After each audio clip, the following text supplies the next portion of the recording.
In this video, I'll show you how to connect Notion tags with Google Calendar. This video is only for educational purposes only, so I'm going to open up my Notion right now. So I'm going to select, I'm going to select this weekly plan.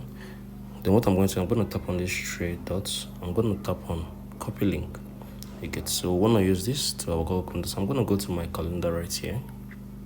So you can open it up. So you can select the date. I want to select 26th. Get, so you need to come on, you can just come on here, select any dates, then you can be able to come on here and paste the link.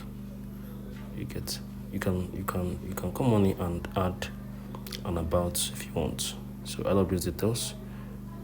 Okay, let me say you can come on here, you can post this URL. So I'm going to post it. So I'm going to come on here back from this option.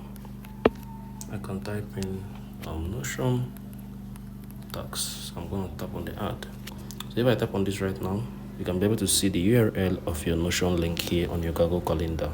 So if you found this video helpful, make sure you like, share, and subscribe.